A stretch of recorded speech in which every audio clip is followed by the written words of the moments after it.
반갑습니다. 진행을 맡은 김초희입니다. 밖에 비가 보슬보슬 오더라고요. 그럼에도 불구하고 근데 영화 시작 전에는 안 왔죠. 지금 오고 있습니다. 다행입니다. 왔으면 어떡할 뻔해서 더 안 올 뻔했잖아. 많은 관객분들은 아니지만 걸음해 주셔서 너무 감사하고요. 우선 감독님하고 배우분들 간단하게 인사하겠습니다. 맡은 역할이랑 해서 감독님부터 해주시죠. 네, 안녕하세요. 영화 우리들 사이에를 만든 성지혜입니다. 오늘 비도 좀 오고 날도 흐리고 습한데 이렇게 극장에 와주셔서 또 끝까지 함께 해주셔서 정말 감사합니다. 네, 안녕하세요. 저는 은진역 맡은 김지은이라고 합니다. 네, 오늘 또 이 쿠시네마테크에서 이 영화가 또 GV를 하게 되었는데 관객들이랑 이렇게 얘기 듣고 하는 게 좀 예전에는 많이 긴장되고 했는데 저희 영화는 저도 뭔가 좀 얻어가는 것 같더라고요. 그래서 오늘 또 소중하고 재밌는 시간 보냈으면 좋겠습니다. 감사합니다. 네, 안녕하세요. 우리들 사이의 지우 역의 오지우입니다. 제가 이제 쿠시나마 올 때 비가 조금씩 내렸는데 그 열기가 이제 식는 그 냄새가 참 좋더라고요. 여러분도 오늘 지브에서 어떤 의미 있는 시간을 가져가시면서 그 냄새를 한번 느껴보시기 바랍니다. 네, 우선 이제 제가 성재 감독님하고 같이 GV를 하게 된 인연은 성재 감독이 제가 찬실이는 복도만지 할 때 진짜 영화의 시작부터 끝까지 딱 제 옆에 붙어 있었던 스크립터였고요. 그리고 제가 저의 소개로 또 최선의 삶이라는 이우정 감독님의 조감독을 했고, 그 다음에 제가 만든 작은 단편 영화 우라카이 하루키에서도 조감독을 했거든요. 그런 인연으로 이 자리에 왔는데 뭐 꼭 그래서라기보다 정말 왜 사람으로 너무 좋은 사람 있잖아요. 진짜 저보다는 훨씬 더 인성이 훌륭한 친구거든요. 제가 영화를 처음부터 끝까지 이 친구가 짜증을 내는 걸 한 번도 본 적이 없습니다. 물론 제 뒤에서 가서 짜증을 사람이니까 있었겠지만 영화라는 게 하다 보면 힘든 일도 많거든요. 근데 전 진짜 그게 영화가 다 끝나고 나니까 너무 고마운 거예요, 이 친구가. 근데 진짜 한결같이 소나무 같은 친구고요. 제가 그러면 이 친구의 소개를 잠깐만 하면, 이 친구를 어디서 그럼 만나서 저의 스크립터가 되었느냐. 영화를 하는 스태프들은 구인 구직을 할 때 필름 메이커스라는 데서 구인을 많이 하거든요. 근데 그게 거의 약간 최후의 수단으로 구할 때가 많아요. 대부분 지인들을 통해서 이 평판을 다 알아보고 이 사람이 어떤 사람인지 다 이게 가늠이 될 만한 분들이 우선권이 있어서 스텝으로 뽑혀요. 근데 필름 메이커스에서 사람을 구인을 하면 이 실패 확률이 굉장히 높다라는 이 정설이 있거든요. 근데 제가 데뷔할 때 뭐 감독님도 소문이 참 시끄러운 사람이고, 제가 홍상수 감독님 밑에서 굉장히 오랫동안 일했던 프로듀서였거든요. 제작비도 얼마 없고 그러다 보니까 정말 스텝 구하기가 너무 어려운 거예요. 제 PD 하겠다는 사람이 감독을 하니 뭐 어떤 스텝들이 오겠습니까? 저를 믿고. 근데 구인을 못해서 이렇게 제가 구인 사이트에 올렸는데 이 친구가 온 겁니다. 근데 경력이 그렇게 많지가 않아요. 근데 스크립터를 시키는데 할지 안 할지 이제 인터뷰를 하는데, 자기 그렇게 뭐 다양한 작품을 하진 않았지만 이 친구가 중앙대학교 첨단 영상대학원인가 거기 출신이거든요. 자기 별명이 중대 노예였대요. 그 말은 중대 대학원에서 하는 졸업영화에 스텝을 안 한 경우가 아예 없다는 거예요. 아니 이렇게 성실한 친구면 되겠다는 생각이 들더라고요. 그래서 이 친구를 뽑았는데 정말 어마어마하게 사력 있고 인성이 좋았고요. 예, 그런 인연으로 여기에 왔습니다. 그래서 어쨌든 서두가 길었고요. 이 적은 이 관객들이지만 우리가 뭔가 한호하는 느낌에서 우리 다 같이 박수 한번 치고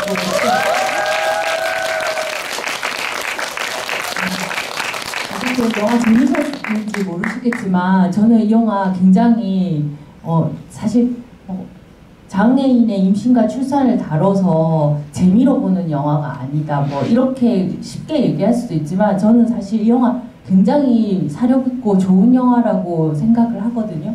그 이유는 제가 어렸을 때 그 아버지가 재활원 선생님을 하셔갖고 제가 장애인들하고 한 집에서 생활했던 시간들이 굉장히 긴 그런 경험이 있는 사람이거든요. 근데 저한테는 이 몸이 불편한 장애인들이 그렇게 낯설지가 않은데 일반인들한테는 어렵고 무섭고 그 장애인조차도 그 후천적으로 또 장애인 계신 분들이 재활원에 들어오시기도 하고 그러면 힘들어 하시고 그런 걸 옆에서 이렇게 많이 봤었거든요. 근데 저는 저랑 생활하는 장애인들보다 훨씬 더 제가 장애인이라는 생각 실제로 하고 자랐었거든요. 이유는 제가 어렸을 때부터 성정이 굉장히 예민하고 불안한 사람이었어요.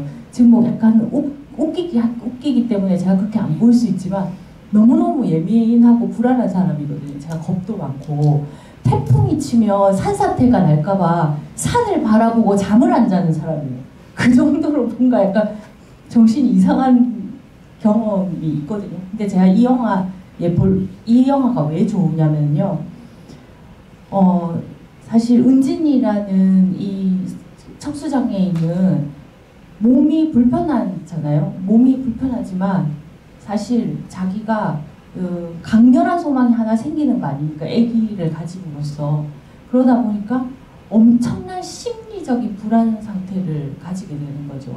그러니까 이 겉으로 그냥 표면적으로는 임신한 장애인의 출산에 대한 불안 이런 걸 다룬 영화지만 사실은 물리적으로 겪고 있는 몸의 불편함은 사실 눈으로 확연하게 드러나는 거거든요. 하지만 우리가 심리적으로 불안하고 그런 것도 굉장히 불편한 거잖아요. 결국은 둘 다 굉장히 뭔가 생활함에 있어서 불편한 기제로 작동한다는 건 어떻게 보면 같은 원리거든요.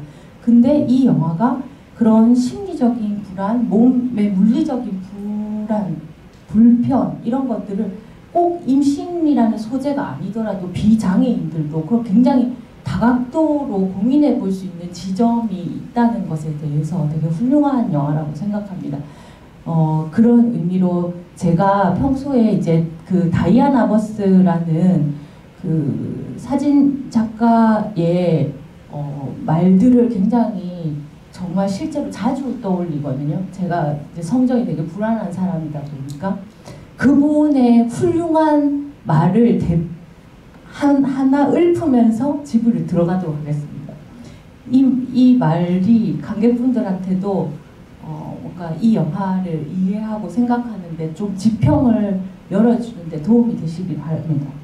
뭐냐 하면 대부분의 사람들은 일생을 통하여 외상의 경험에 대한 끊임없는 불안을 안고 살아간다.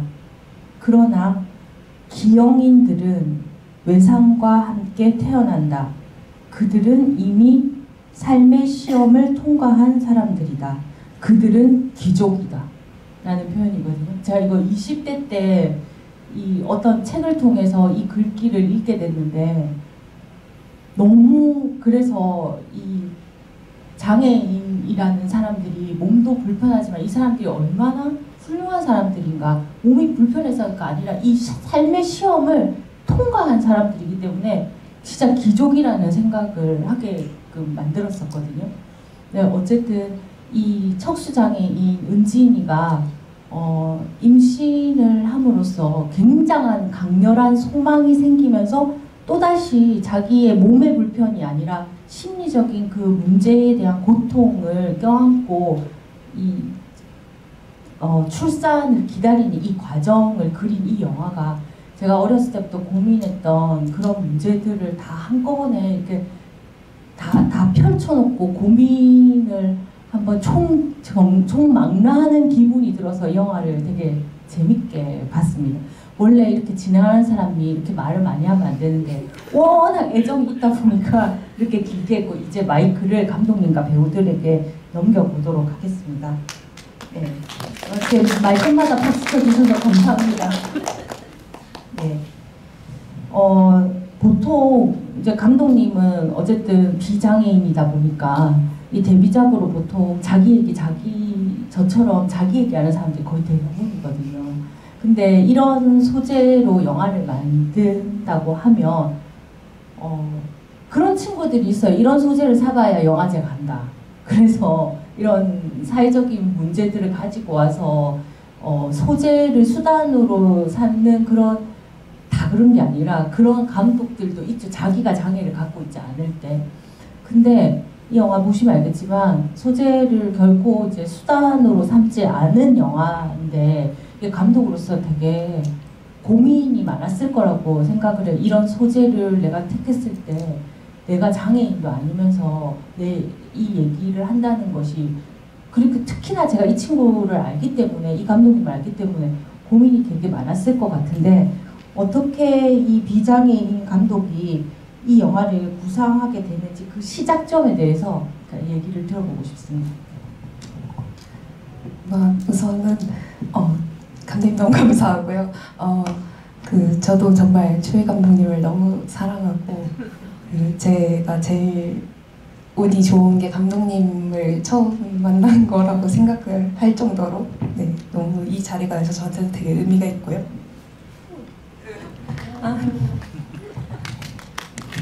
너무 식구들끼리 이렇게 생산하면 그 앞에 계시는 분들이 보기가 그쵸?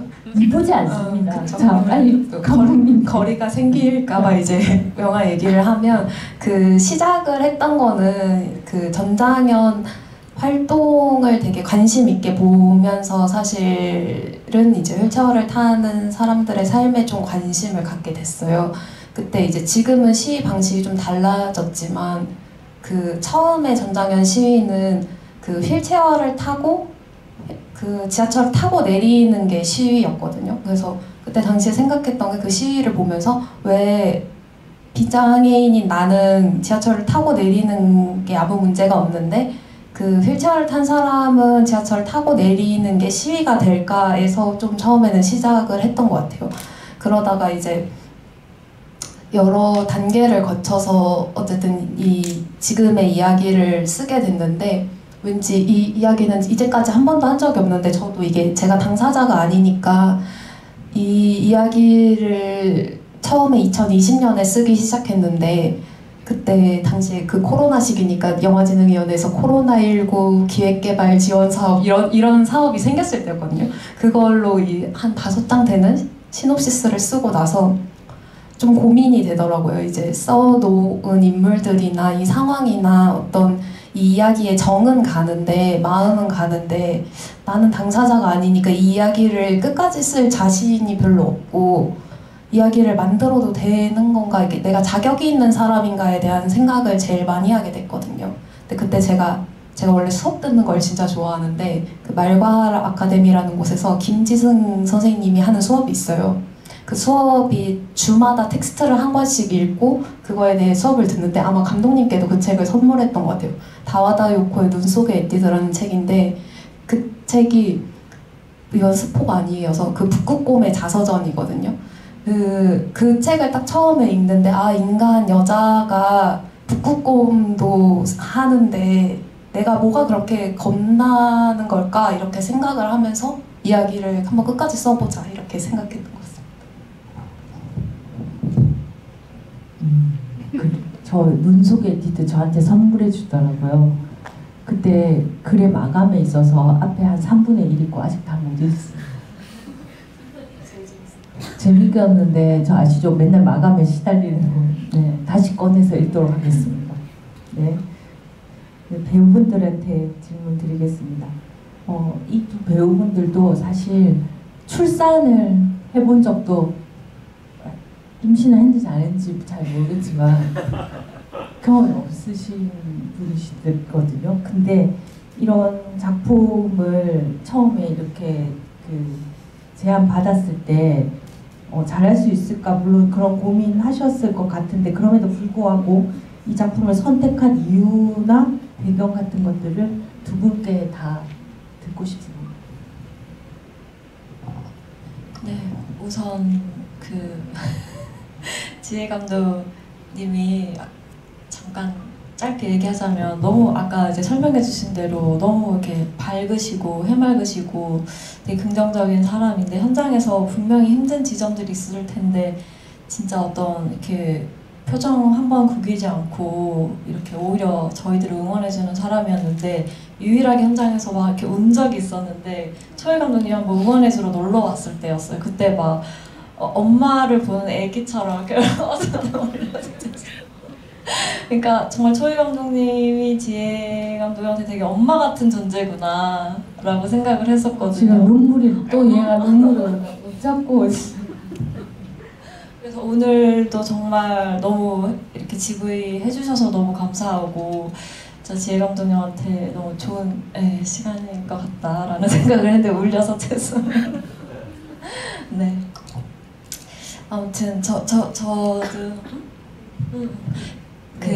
대산부 이제 시나리오 이제 그것도 우리 이것도 어떻게 보면은 또 초희 감독님의 인연의 어떤 또 그런 걸 텐데 장손의 강태우 제 남편 역할 했던 강태우 배우가 또 여기에서 또 PD 찬실이 조감독을 했었는데 그때 이제 지혜 감독이랑도 친해서 지혜 감독이 이제 은진 역을 캐스팅하려고 이제 알아보는데 태우 배우가 이제 그 시나리오를 읽고 시은 누나가 생각이 난다라고 이제 추천을 해줬고 그리고 저도 이제 시나리오를 그래서 이제 건네받고 읽어봤어요.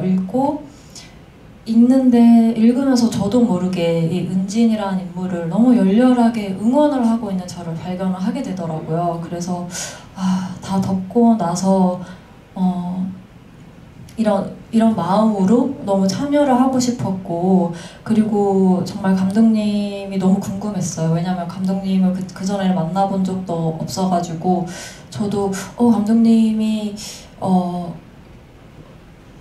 어떻게 이런 이야기를 쓰셨을까 그래서 감독님 만나 뵙고 얘기를 듣는데 저도 이제 이런 얘기를 듣고 더 믿음이 갔었어요. 그래서 저도 마음은 너무 하고 싶은데 제가 또 어쨌든 신체적으로 물리적으로 이제 감각을 되게 낯선 어떤 은진이 이제 신체적인 게 있으니까 이거를 또 내가 잘 할 수 있을까 오히려 나보다 더 훌륭한 배우가 하는 게 맞지 않나라는 생각이 두려움이 있었지만 어쨌든 저의 마음의 의지를 밝혔었고 감독님도 어쨌든 손을 내밀어 주셔서 하게 되었습니다. 그래서 너무 감사했죠. 이런 좋은 시나리오에 같이 동참할 수 있게 되어서 너무 기뻤고요.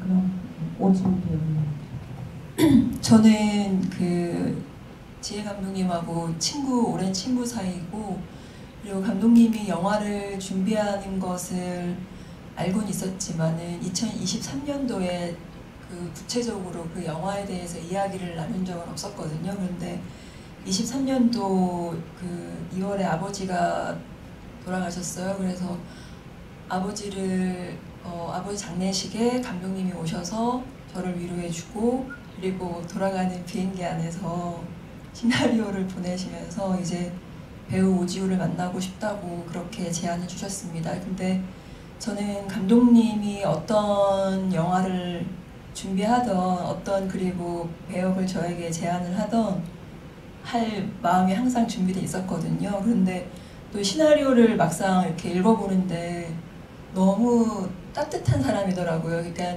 친구인 성지혜라는 사람은 사실 저 개인적으로는 정말 지혜로운 사람이거든요. 제가 어떤 문제를 고민할 때 감독님 이걸 어떻게 해야 될까요? 어떤 그런 선택의 어떤 문제에 있어서 항상 지혜롭게 답을 주셔가지고 제게는 되게 좀 많이 의지하는 친구입니다. 그런데 시나리오를 읽어보는데 아 정말 따뜻한 사람이다. 이 따뜻한 이야기에서 여러분들도 보셨겠지만 지우라고 하는 어떤 그런 따뜻한 역할을 주셔서 저는 정말 감사하다고 몇 번이고 지금도 이해하게 인사드리고 있습니다. 박수는 이제 그만 치고 그 관객분들한테도 마이크를 넘겨야 되니까 질문을 제가 물어보고 싶은 거 빠르게 빠르게 하도록 하겠습니다. 좀 근데 제가 진짜 궁금한 것들이기 때문에 또 관객분들한테는 저런 사소한 걸 질문하지 할 수 있는데 지금이 아니면 저도 각 잡고 물어볼 일은 없기 때문에 저는 그 남편인 호선이가 세상에 저런 남자가 있나 저는 환타지다. 저는 거의 없다고 생각하거든요. 근데 그런 남자가 왜 피임에 실패해서 어떻게 저렇게 사려 깊은 남자가 어떻게 저렇게 만든 아니 그러니까 임신은 할 수가 있지만 그렇게 그걸 환영하지 않잖아 호선이가 처음에. 그래서 이런 일 겪게 해서 미안 하는데 그럼 그날 밤은 도대체 호선이는 무슨 마음이었길래 이렇게 되었을까가 쓴 감독님한테 얘기를 들어보고 싶습니다. 네. 피임이 얼마나 중요한데 그렇게 개념 있는 남자가 그럴 수가 있습니까? 네. 맞아요. 이거는 제가 언젠가 꼭 들을 질문이라고 생각하고 있었는데요. 저도 이게 이 시나리오의 맹점이다라고 생각을 하고 있기는 합니다. 근데 역시 할 수 있는 대답은 역시 100%의 피임이 없다. 피임은 남자도 여자도 둘 다 해야지 확률이 높아진다. 그날 밤은 무슨 일이 있었을까요? 호선이가 술을 많이 먹었던 걸까? 밤에 거기까지 상상을 안 했을까? 아니요. 했겠지. 100%였으면 하거든요. 100%의 피임이 안 된 상황이다라고 저는 했습니다. 찢어졌구나. 아니 감사합니다. 이제 좀 의문점이 풀렸어요. 제가 이런 거 궁금한 거 약간 못 찾기 때문에. 네. 그리고 저는 이 영화에서 가장 좋아하는 대사는 나 얘 마음에 들어 포기하면 후회할 것 같아입니다. 척수 장애인이 어쨌든 이런 말을 입 밖으로 내뱉었다는 건 굉장한 용기이고 용감함이 필요하기 때문에 근데 사실은 은지는 그게 만약에 이성이다 얘 마음에 들어 포기할 것 같아 후회 이런 별로 크게 고민 안 할 것 같아요. 쓰레기면 버리면 되지 않습니까? 사려고 많이 약간 상처받고 근데 자식이라는 거는 자식을 낳아놓으면 엄마는 이런 날 왜 낳으셨나요? 이러면 막 부모로서 너무 무섭잖아요. 그거에 대한 불안, 고통, 자기만의 문제가 아니었기 때문에 그렇게 고민해서 그럼에도 불구하고 나 얘 마음에 들어 포기하면 후회할 것 같다는 이 대사가 굉장히 마음에 들었습니다. 그럼 두 배우님한테 묻겠습니다. 제일 쓴 분이 아니기 때문에 제일 좋아하는 대사나 장면이 있으면 간단하게 두 분이서 각각 하나씩 꼽아주시면 감사하겠습니다. 저는 이제 영화를 한 2번 정도 봤을 때 첫 번째 봤을 때랑 영화 찍으면서는 몰랐는데 두 번째 이제 관람을 하면서 의외로 너무 울컥했던 장면 중에 하나가 전혀 감정 이런 씬이 아니었는데 이제 은진이가 중후반부에서 이제 또 입원을 하게 되면서 계속 이제 검사가 이어지고 은진이가 점점 지쳐가는 가운데 또 입원을 기다리는 시간에 지우가 이제 옆에 와서 이렇게 요가를 하는데 그 그림자가 이렇게 살랑살랑 보이잖아요. 그 장면에서 그 두 인물이 어떤 말도 하지 않고 가만히 그거를 이제 지켜보는 장면이 있는데 거기서 너무 저는 울컥했거든요. 뭔가 너무 조용한데 되게 이렇게 묵직한 힘이 있는 장면이라고 생각을 하는데 너무 그게 왜 좋으냐라고 생각을 했을 때 그 감독님도 이제 지우라는 인물을 탄생시키는 어떤 비하인드에서 얘기하시는 건데 저희도 어떤 삶에서 저도 삶을 살아가는데 되게 힘들 때 정말 가까운 사람이 있어도 가족이나 애인이 있어도 친구가 있어도 말 못할 어떤 고민들이 있잖아요. 그럴 때 속에서 자꾸 이렇게 되는데 누군가한테는 정말 터놓고 싶은 순간들이 있는데 그때 너무 아무렇지 않게 이렇게 옆에서 뭐 무슨 일 있냐라고 물어보지 않고 너무 옆에서 존재해 주는 거 그런 쓸 때 전 너무 그 장면이 좋더라고요. 네, 힘이 너무 됐어요. 그냥 보는 것만으로. 네. 저도 그 비슷한 어떤 이야기인데 그 지우가 은진의 어떤 문제에 대해서 질문하지 않고 빵 맛있던데 빵 먹으러 갈래? 이런 어떤 질문들이나 그런 것들이 어떤 그 문제에 대해서 문제를 질문하는 게 아니라 너무나 일상적인 어떤 이야기들로 그 어떤 문제로 매몰되지 않게 이렇게 다시 끄집어 올려주는 어떤 그런 순간순간들이 기억이 나고 제가 좋아하는 그 장면은 그 여러 번 감독님하고도 이야기를 나눴었는데 그 장면이에요. 그 지우가 은진이를 이렇게 밀어주면서 어떤 그런 상상을 하거든요. 쪼꼬와 꼬미가 나오면 우리 어떻게 뭐 할까 막 이런 얘기들을 하는데 그 비 오는 날 우비 입고 장화 신고 비 위에서 팔딱팔딱 뛰는 그런 이야기를 할 때 은진의 표정이 있어요.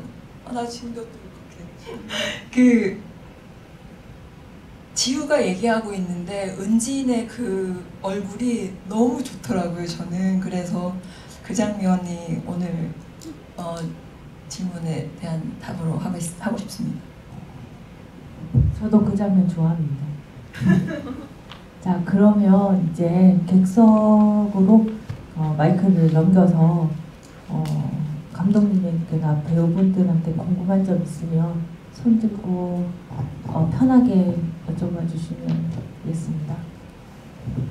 저기 맨 끝에 남자 관객들.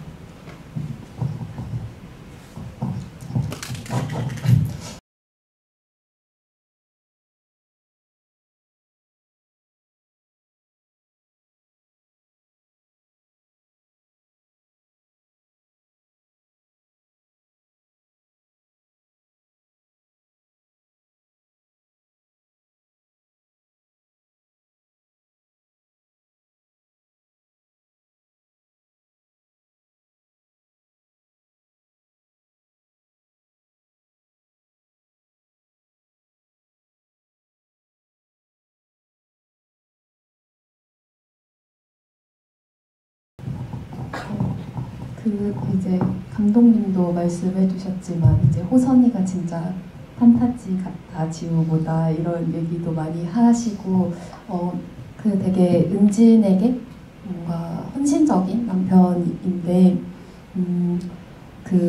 그리고 사실은 은진 주변에 뭐 금화도 그렇고 되게 다정한 사람들이 많죠. 해수도 그렇고 되게 그녀를 위해주는 사람들이 많은데 이렇게 했던 이유는 이 사람 주변에 아무리 다정한 사람들이 많이 있어도 내가 내 몸을 가지고 겪는 일은 정말 온전하게 아는 사람이 나밖에 없어서 사람이 좀 외로운 것 같다고 항상 생각을 했거든요. 그럴 때 나는 아닌데 나를 처음부터 끝까지 다 잘 알고 있는 사람이 있었으면 좋겠다. 그렇게 생각을 하면서 지우라는 캐릭터를 만들었고, 그래서 결국에는 나를 또 가장 사랑하고 나의 약함을 또 온전하게 인정해줄 수 있는 것도 나지 않을까? 이렇게 생각하면서 그 두 인물을 만들게 된 것 같습니다. 네, 호선이와 이제 같이 그 연기하면서 가장 되게 복합적으로 느꼈던 것 같은데 어쨌든 저도 이 영화를 찍을 때는 2년 전이거든요. 그때는 제가 이제 결혼을 안 하고 있을 때였는데 이제 개봉을 하기 전에 제가 결혼을 했어요. 예. 그러니까 올해 3월에. 예. 그래서 그러고 나서 이제 개봉을 하고 보니까 호선이가 하는 말들이 또 찍을 때랑 다르게 되게 이렇게 콕콕 박히더라고요. 뭔가 이제 이렇게 초음파 사진을 내밀었는데 뭔가 이렇게 제가 아직은 이제 남편과 임신은 하진 않았지만 뭔가 진짜 더 서운하겠다 이런 것들도 좀 더 생생하게 느껴지기도 하고 그랬는데 어쨌든 이제 결혼을 하면서 진짜 뭐 자주 싸우고 하지만은 정말 가장 좋은 거는 남들한테 못 보여주는 어떤 저의 되게 서로의 어떤 애기 같은 모습, 어쩌면은 좀 이기적인 모습들을 또 보여주면서 나도 보여주고 이 사람도 보여주면서 어떤 밖에서의 어떤 스트레스도 이제 그런 모습도 감싸 안아주면서 또 이렇게 느끼는 안정감이 있더라고요. 결혼을 하면서. 근데 그게 정도가 지나치면 또 싸움으로 이어지는데 근데 그건 또 결혼에 저는 어떤 순기능 같거든요. 그럴 수 있다. 서로가 그런 거를 허락을 해주는 사이라고 생각을 하는데 둘이 연애를 하고 아이가 없을 당시 이제 결혼 생활을 둘이서만 했을 때는 호선이한테 좀 그런 모습을 저는 은진이가 많이 보였을 거라고 생각해요. 호선이도 물론 은진이한테 그런 거를 보였다.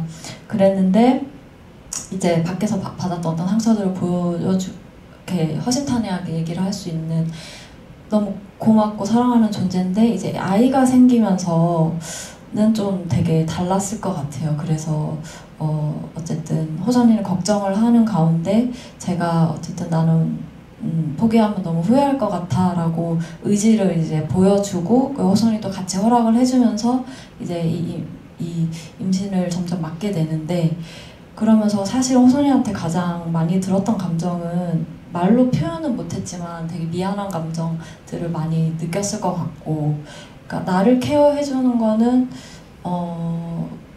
우리가 어쨌든 서로 결혼 과정에서 서로 많이 얘기가 오갔던 것도 있을 것 같은데 어쨌든 또 다른 또 문제라고 생각을 하면서 네 근데 그거를 효선이한테 표현을 못하니까 또 지우라는 인물을 만난 게 아닌가 네 그런 생각을 했습니다. 자, 또 질문 받겠습니다. 네. 뭐 편하게 아무거나 물어봐도 되는데 뭐 질문 아니어도 뭐 이 장면에서 이렇게 봤다 네, 뭐 이런 것도 그냥 편하게 이렇게 얘기해 주시. 작은 궁금함도 좋습니다. 네, 여기 앞에 계시는 강글분한테 마이크 부탁드립니다.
우선 지우 배우 같은 경우에는 이 배우랑 작업을 할 마음으로 이 캐릭터를 만들기도 했고 사실은 배우가 본인의 이름으로 배역을 하는 게 배우 본인한테 그렇게 좋지 않을 수도 있겠다, 어려울 수도 있겠다 이렇게 생각을 하기는 했는데 그 지우 배우님 말하신 것처럼 저희가 좀 오래된 친구기도 하고 그 매체 연기를 시작하는 시기에 좀 뭔가 저도 그렇고 배우님도 그렇고 이제 다 자리가 없는 사람들이니까 그런 고민 같은 거를 하는 거를 알고 있었어서 스크린 안에서 이 사람이 자기 이름을 말하는 걸 한번 보고 싶다라는 생각이 들어가지고 이제 그렇게 했습니다.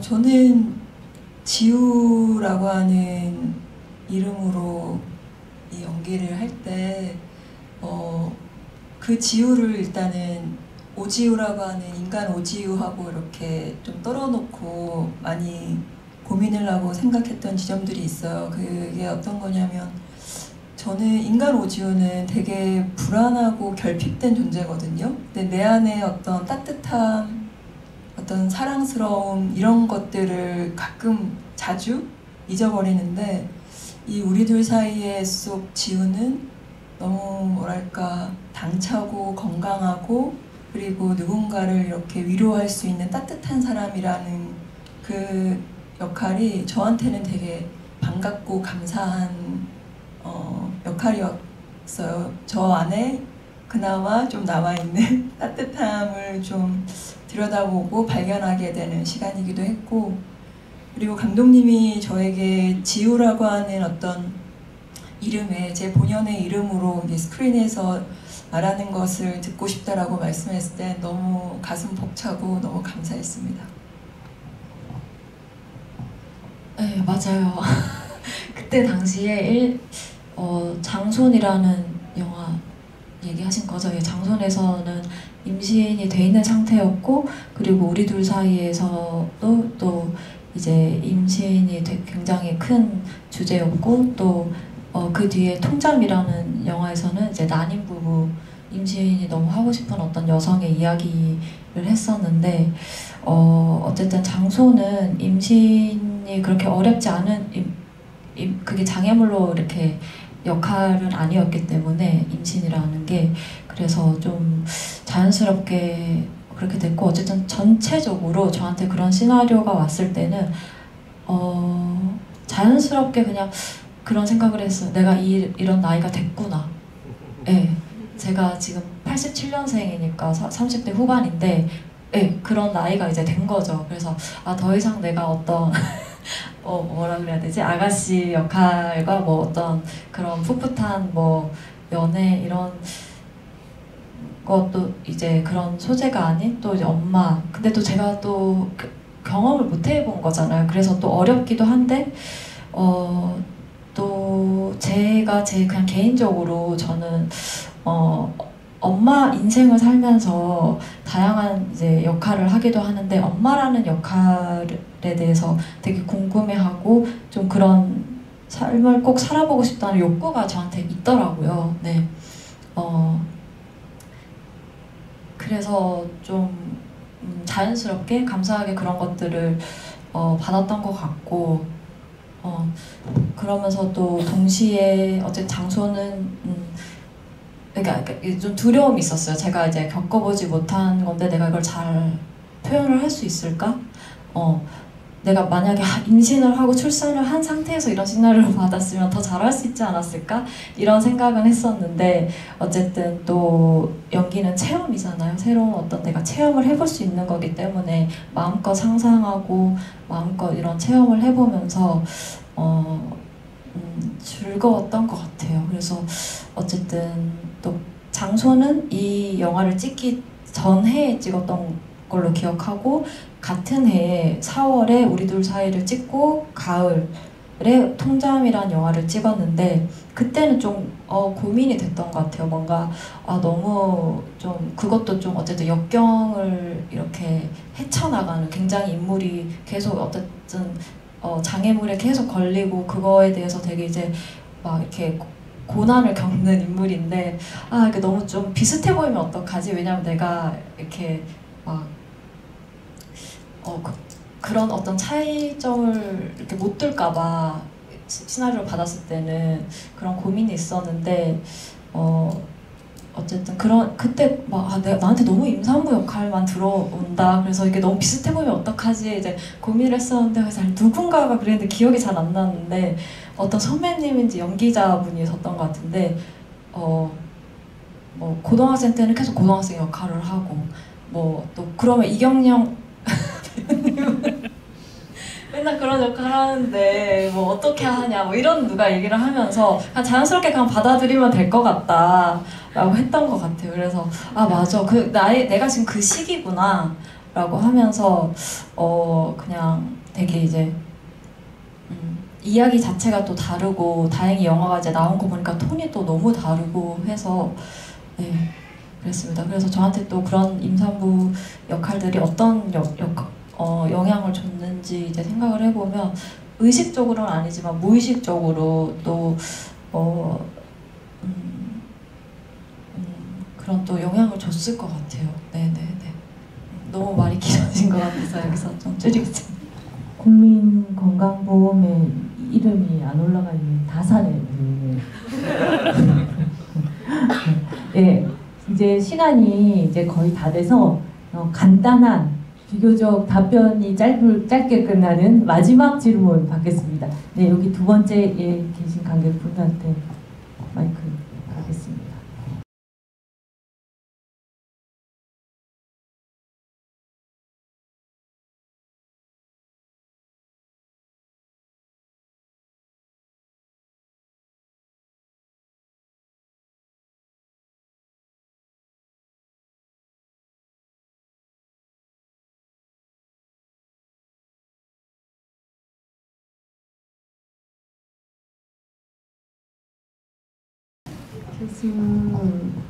어디까지 생각하셨는지. 교수는 못 될 수도 있을 것 같아요. 근데 다른 일을 하게 되지 않을까라고 저는 생각한 것 같아요. 후선 일을 생각하면 그렇게 생각한 것 같습니다. 이거는 제가 안 썼지만 제 생각에는 원래 착한 사람들이 좀 무능해요. 그래서 저는 교수 되찾지 못해서 안 됐을 것 같고요. 저기 은진이가 애를 낳고 되게 강인한 엄마로 애를 잘 키워서 그 육아에 관련된 에세이를 씁니다. 근데 그게 베스트셀러가 돼가지고, 네, 그리고 남편이랑 같이 유튜브를 해요. 그래서 미라클 같이 막 유튜브가 겁나 잘 되는 겁니다. 네, 그 미라클의 박이의 그 부인분 같은 남편이 되는 거죠. 그래서 아파트도 삽니다. 네, 그렇게 끝나요. 네, 일단 오늘 자리가 좀 즐거웠으면 좋겠습니다. 마지막으로 감독님들하고 배우분한테 마지막 인사, 관객분들한테 하시고 싶은 얘기들 했으면 좋겠습니다. 저는 이 영화 괜찮으시다면 주변에 입소문 좀 내주시고요. 인스타에 올려주시면 더 좋고, 근데 이런 영화 보러 오시는 분들 왠지 인스타 안 할 것 같아요. 열심히. 꼭 좋은 말씀 소문 부탁드립니다. 고맙습니다. 오늘 이렇게 끝까지 함께 해주셔서 너무 감사드리고요. 영화 제목을 나중에 바꿨어요. 원래 다른 제목이었다가 그때는 이제 은진이 맺는 관계를 생각하면서 제목을 바꿨는데 이렇게 GV를 하다 보면 영화랑 관객분들 사이에도 어떤 관계가 생기는 것 같더라고요. 오늘은 제가 조금 우는 모습을 보여드려서 저의 취약함을 관객분들에게 많이 보여드린 것 같다는 생각이 듭니다. 돌아가는 길도 안전하게 잘 귀가하시길 바라겠습니다. 감사합니다. 네, 이제 요즘에 좀 그런 상상을 하거든요. GV가 우리가 좀 어떤 뭔가 이렇게 경계를 쳐놓고 저희는 이쪽에 있고 관객분들은 이렇게 있는데 뭔가 지금 이제 GV가 3회차 정도 됐는데 제가 이제 개봉 때 GV 하고 이제 엊그저께 GV 하면서 느꼈던 거는 우리 영화가 완성되고 이제 보여줬지만 그래서 완성된 게 아니라 관객분들이랑 이렇게 만나서 관객분들이 이런 얘기를 듣고 저희가 또 얻어가는 게 있더라고요. 그래서 저희가 그러면서 또 영화가 완성되는구나 라는 거를 체험하는 요즘인데 좀 뭔가 그냥 마음속으로는 어떤 느낌이냐면 이렇게 좀 동그랗게 앉아서 진짜 마음껏 이렇게 수다 떨듯이 그냥 편하게 얘기를 하면 참 좋겠다 이런 생각을 좀 했거든요. 그래서 좀 뭐 꼭 질문이 아니어도 어떤 뭐 이 장면이 뭐 좋았다 아니면 뭐 어떤 게 좀 뭐 궁금했다 아쉬웠다 등등 어떤 이런 거를 저 혼자 좀 그냥 우리는 이렇게 앉아있지만 이렇게 동그랗게 앉아서 이렇게 있다라고 생각하니까 마음이 한편 또 편안하기도 하고 좀 우리 영화를 봐주시는 관객분들이 이렇게 끝까지 남아서 앉아 계셔서 우리의 얘기를 이렇게 들어주시고 이렇게 질문해주시는 관객분들이 되게 저는 좀 특별하고 되게 따뜻한 어떤 그런 기운을 좀 저는 느끼는 것 같아요. 그래서 너무 오늘도 감사하고 너무 아쉬워요. 이렇게 끝나는 게. 그래서 또 혹시 얘기 못 하셨던 분들은 어디서든 좋으니까 옆에 친한 분들이나 뭐 SNS에 또 많이 남겨주시고요. 어떤 말이든 괜찮으니까 저희도 열심히 찾아보고 공유하고 있거든요. 그러면서 어쨌든 오늘 와주셔서 너무너무 감사하고 그리고 아까 계속 호선이 얘기가 늘 빠지지 않고 이렇게 나오는데 감독님이 저도 똑같이 얘기했어요. 호선이가 너무 착한 거 아니냐. 그리고 정한 오빠가 이제 캐스팅이 돼서 이렇게 착하고 잘생긴 사람이 있냐. 관객들이 과연 공감을 못하면 어떡해요? 막 이러면서 했는데 그때 감독님께서 이 말이 되게 정확한 워딩은 아닐 수 있지만 감독님이 세상에 이런 사람이 뭐 없다고 관객들이 해도 저는 이런 인물을 그러면 영화에서라도 쓰고 싶다 그랬었나요? 네. 그래서 또 이런 말을 하는 사실 저는 지혜 감독님 보면서 그런 생각을 많이 하거든요. 이거 판타지 인물 아니야? 할 정도로 너무 사람이 어쩜 이렇게 여기 부모님도 와주셨는데 우리 제가 어머니 아버님 뵈면서 저렇게 이렇게 저도 또 뵌 지 얼마 안 됐는데 저도 너무 막 이렇게 사랑스럽게 봐주시는데 저런 부모님 밑에 또 이런 너무 사랑스러운 따님이 나오셨고 라고 생각을 했습니다. 네. 감독님 같은 사람이 또 호선이라는 인물을 또 썼구나. 네. TMI였지만 감사합니다. 그 시은 배우도 말씀하셨지만 우리 둘 사이에를 GV를 이렇게 하면서 느끼는 게 관객들을 만나면서 우리들 사이에라는 영화가 더 한 걸음 더 나아가는 어떤 시간의 경험을 하고 있습니다. 그래서 저는 그 일기 쓰는 걸 좋아해서 GV 일기를 나름 쓰고 있거든요. 그래서 그 일기를 하나하나 쓰면서 저 역시도 뭔가 이렇게 배워나가는 어떤 시간들을 보내고 있는데 오늘 쿠시네마 오기 전에 어떤 생각들을 해봤냐면 예술을 그리고 영화를 본다라고 하는 그 시간이 갖는 경험이 뭘까를 생각을 하면서 우리가 그 말로 표현되지 않는 감각들이 있잖아요. 그러니까 말 바깥에서 서성이는 그 감각들을 영화를 통해서 예술을 통해서 맞닥뜨렸을 때 그때 오는 큰 울림들이 있더라고요. 그래서 여러분들이 영화든 예술이든 좀 더 많은 시간을 들여서 그것들을 만나고 감각하는 시간을 통해 여러분들의 어떤 그 마음 깊숙한 어떤 영혼들을 치유받고 위로받기를 바랍니다. 오늘 늦게까지 이렇게 같이 있어주셔서 감사합니다. 네, 지금 이만 총총하겠습니다. 안녕히 계세요. 네, 부모님이 와 계실지 몰랐네요. 내가 선견지명이 있었나봐요. 계시는 줄 알고 그렇게 칭찬을 했는데.